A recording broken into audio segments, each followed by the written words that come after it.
ये नेक्स्ट कह रहा है question number 8। A horse is tied to a peg at one corner of a square shape grass field. एक square की shape की एक ग्रास फील्ड,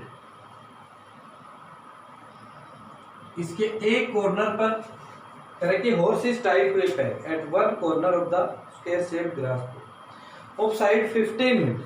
देखिए इसकी जो साइड है ना वो 15 मीटर है, तो शायद स्क्वायर की सभी साइड इक्वल होती हैं, चारों ही साइड कितनी होंगी 15 metre. By means of a 5 metre long rope, कह रहा है कि जिस रोप से जो हॉर्स बंधा हुआ है उस रोप की जो लेंथ है वो 5 मीटर, कितने मीटर है 5। कह रहा है कि the area of that part of the field in which the horse can graze. कह रहा है कि जिस पार्ट के अंदर हॉर्स कर सकता है उस पार्ट का एरिया निकालना। देखिए अगर हॉर्स के रोप की लेंथ 5 मीटर है तो वो 5 मीटर तक ऐसे घूम सकता है, घूम सकता है ना, तो ये तो 5 मीटर है ही, और ये भी क्या है 5। ये एंगल कितने डिग्री का है 90 डिग्री। कितने डिग्री का 90, क्योंकि स्क्वायर के सभी एंगल 90 डिग्री के होते हैं। और देखिए ऐसा जो पार्ट होता है वो सर्किल का क्वाड्रेंट होता है, तो इट मीन्स हमें यहाँ से इस क्वाड्रेंट का एरिया निकालना है।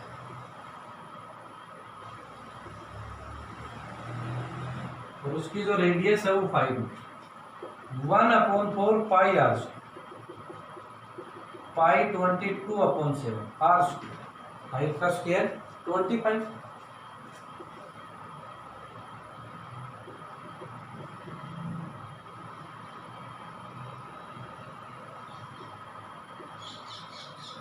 फाइव 50/28 सेंटीमीटर स्क्वायर उस पार्ट का एरिया होगा जिस पार्ट के अंदर जो हॉर्स है वो ग्रेड कर सकते हैं। क्लियर। सेकेंड पार्ट में कह रहा है कि the increase in grazing area if the rope were 10 metre long instead of 5 metre. कह रहा है कि अगर रोप की लेंथ 5 मीटर की बजाय 10 मीटर लॉन्ग कर दी जाए तो उसका ग्रेजिंग एरिया कितना इंक्रीज होगा, तो शायद ये इंक्रीज हो जाए। अब जो नया सर्किल, जो नया क्वाड्रेंट आया है उसकी रेडियस है 10 सेंटीमीटर, पहले वाले क्वाड्रेंट की रेडियस थी 5 सेंटीमीटर। अगर मैं नए वाले क्वाड्रेंट के इस कंप्लीट क्वाड्रेंट के एरिया में से इस छोटे क्वाड्रेंट के एरिया को माइनस कर दूंगा, तो माइनस करने के बाद में जो एरिया इंक्रीज हुआ है वो एरिया आ जाएगा, तो इंक्रीजिंग इन ग्रेजिंग एरिया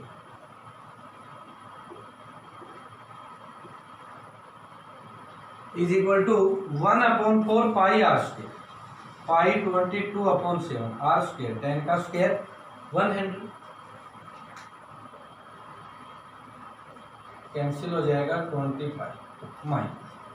देखिए 5 सेंटीमीटर वाली रेडियस का जो क्वाड्रेंट था उसका एरिया हम पहले निकाल चुके हैं, कितना है 550/20, तो ये आएगा भाई 550/7 माइनस 550/20। क्लियर है। एलसीएम आएगा 28,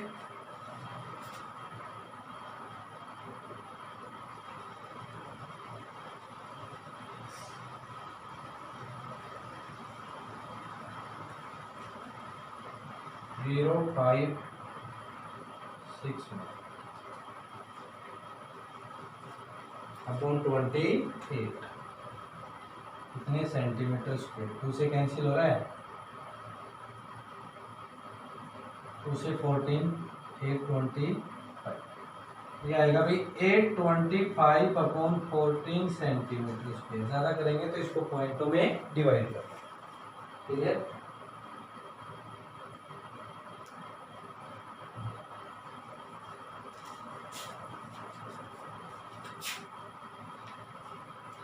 क्वेश्चन नंबर 9 कह रहा है कि broach is made up of silver wire is in the form of a circle with diameter 35 है।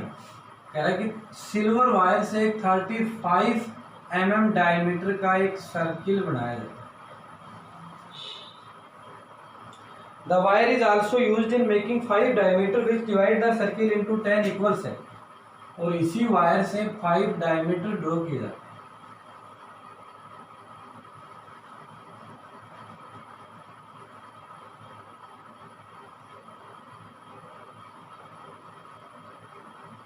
ये 1 2 3 4 5, ये 5 डायमीटर।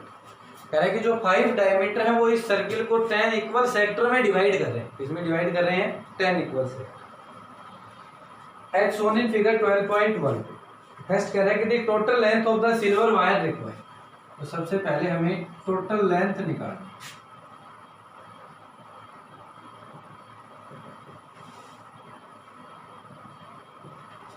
देखिए जो सर्किल है उस सर्किल में सिल्वर वायर कहाँ लगा हुआ है। तो उस सर्किल की जो आर्क है शायद इस आर्क को बनाया गया है वो सिल्वर वायर से बनाया गया। दूसरा इसके अंदर 5 डायमीटर भी सिल्वर वायर से ड्रॉ की गई। तो देखिए आर्क की जो लेंथ निकालते हैं वो उस सर्किल की सरकमफेरेंस होती है मींस 2 पाई आर। तो जो 5 डायमीटर ड्रॉ किए गए हैं तो जो 2 पाई आर उसकी सरकमफेरेंस है ना उसमें 5 डायमीटर की लेंथ और ऐड कर दीजिए 2 पाई 22/7। यहाँ से आर निकाल लीजिए क्या होगा 35/2 35/2 35/2 प्लस 5 इंटू 30 2 से 2 कैंसिल 110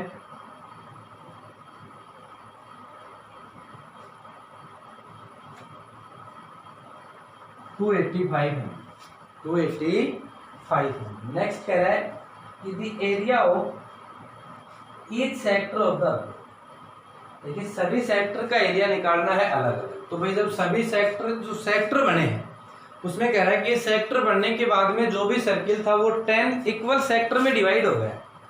तो एक सेक्टर का जो एरिया होगा वो उस सर्किल के कंप्लीट एरिया का 1/10 हो। कितना होगा 1/10। या फिर पहले एंगल निकाल लीजिए। देखिए 10 इक्वल सेक्टर है तो शायद सभी का एंगल क्या होगा इक्वल होगा। अगर सभी का एंगल इक्वल है तो इट मीन्स जो theta is equal to 360 degree था उसको 10 पार्ट्स में डिवाइड कर रखा है। कितने पार्ट्स में डिवाइड कर रखा है 10 में। तो थीटा इज इक्वल टू कितना आ जाएगा 36 डिग्री। कितना होगा 36। तो सेकंड में आएगा एरिया ऑफ ईच सेक्टर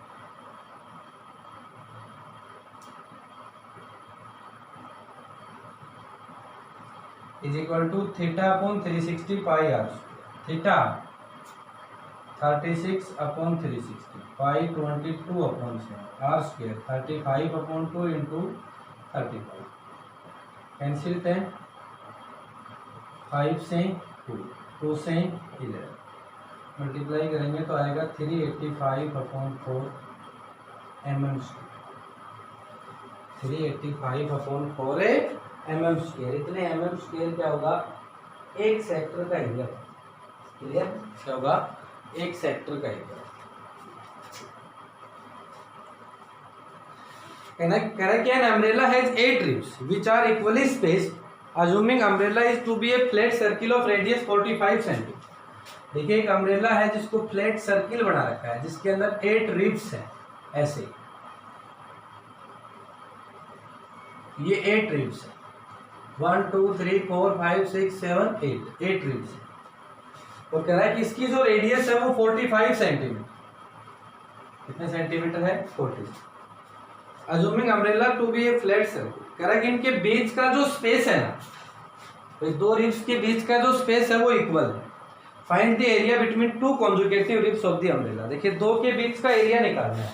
तो यहाँ जो इसने अम्ब्रेला की रिब्स बताई है वो इस सर्किल की क्या है रेडियस। क्या है रेडियस। तो इट मीन्स आपको दो रेडियस के बीच का एरिया निकालना है। क्या निकालना है दो रेडियस के बीच का एरिया। तो ये 8 रिब्स ड्रॉ करने के बाद में 1 2 3 4 5 6 7 8 यहाँ 8 इक्वल सेक्टर बन गए और उनमें से किसी एक सेक्टर का एरिया आपको निकालना है। तो 8 इक्वल सेक्टर है तो कंप्लीट जो एंगल था वो 360 डिग्री का था। अब वो कितने पार्ट्स में डिवाइड हो गया 8 पार्ट्स में डिवाइड हो गया। 8 से कैंसिल हो जाएगा 4 5 means 45 degree. Area of sector या एरिया बिटवीन 2 कॉन्जुगेटिव रिब्स दोनों एक ही बात है। यहाँ ये भी लिख सकते हैं एरिया बिटवीन 2 कॉन्जुगेटिव रिब्स। दोनों में यही आइडेंटिटी लगेगी। चाहिए लिखो दोनों एक ही बात। Theta 45/360 pi 22/7 r square 45 into 45 into 40। Clear.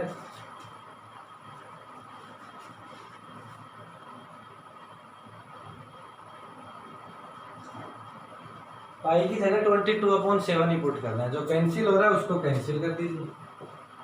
8 उससे कैंसिल हो जाएगा 4 और 11, तो ये आएगा भाई 11 into 45 into 45 upon 20, 11 into 45 into 45 into 28, 45 की 45 से मल्टीप्लाई करेंगे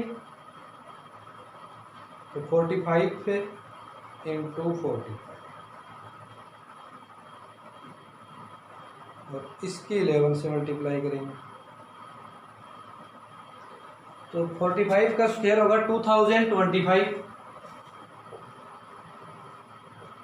इंटू 11 अपॉन 28 और ये मल्टीप्लाई करेंगे तो आएगा 22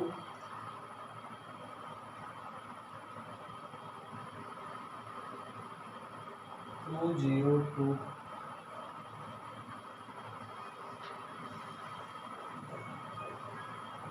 22,275 अपॉन 28 सेंटीमीटर स्क्वायर। क्लियर है?